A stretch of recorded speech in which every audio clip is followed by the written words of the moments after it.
একটু ডিফারেন্ট, কারণ বেশ কটা নির্বাচন আমি করেছি, তার মধ্যে 2024-এর লোকসভা নির্বাচনে আমরা অক্লান্ত পরিশ্রম করেছি, এবারেও করেছি, আগে পরেও করেছি, কিন্তু কোথাও গিয়ে মানুষ আমাদেরকে ভুল বুঝেছেন, আমাকেও হয়তো ভুল বুঝেছেন, বা সামগ্রিক যে রাজনৈতিক পরিস্থিতি ছিল, যে অন্ধ মোহের একটা বাতাবরণ তৈরি হয়েছিল, তার মধ্যে মানুষ ছিলেন। সেই জায়গা থেকে লোকসভা ভোটের 2024-এর রেজাল্ট ডিক্লেয়ারের পর থেকে মানুষ সেই মোহজালের ভিতর থেকে হঠাৎ করে বাস্তবের পটভূমিতে নেমে এসেছে।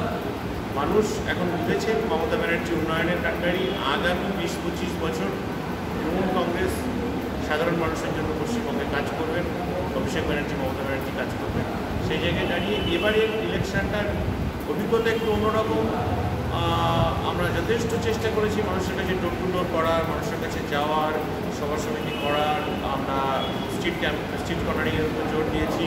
আমরা বিভিন্ন অ্যাঙ্গেল থেকে মানুষের কাছে পৌঁছেছি, বিভিন্ন সংগঠনের মানুষের কাছে পৌঁছেছি। আমরা আমাদের সর্বাত্মক প্রয়াস করেছি এবং হিংসামুক্ত, কোনো রকম গণ্ডগোল ঝামেলা মুক্ত একটা পরিবেশ তৈরি করে আমাদের তরফ থেকে আমরা ভোটের সবাইকে অংশগ্রহণ করতে পেরেছি। উপনির্বাচন মানেই ভোট শতাংশের একটু কম থাকে, তা আশানুরূপ কি ভোট পড়েছে? হ্যাঁ, ঠিক আছে, যা করেছে সেটা আমাদের এক্সপেক্টেড। লোকসভা ভোটেও আশা রেখেছিলেন মানুষের ওপর, সেখানে নিরাশা হয়ে ফিরতে হয়েছিল, তো এবার কি মনে হচ্ছে মানুষ?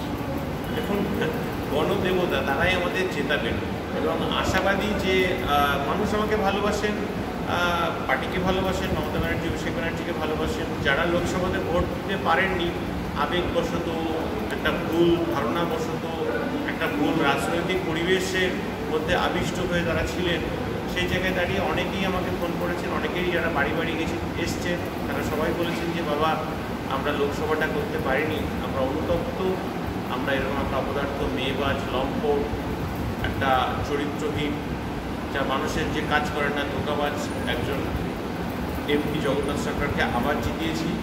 আমরা বিধানসভাতে তোমার সাথে আছি, তৃণমূল কংগ্রেস, মমতা ব্যানার্জি, অভিষেক ব্যানার্জির সাথে আছি। জয়ের ব্যাপারে প্রচারেও আপনি জয়ের ব্যাপারে আশাবাদী ছিলেন, এখন নির্বাচন শেষ করবে, এখন জয়ের ব্যাপারে কতটা আশাবাদীর দিকে এগোবে?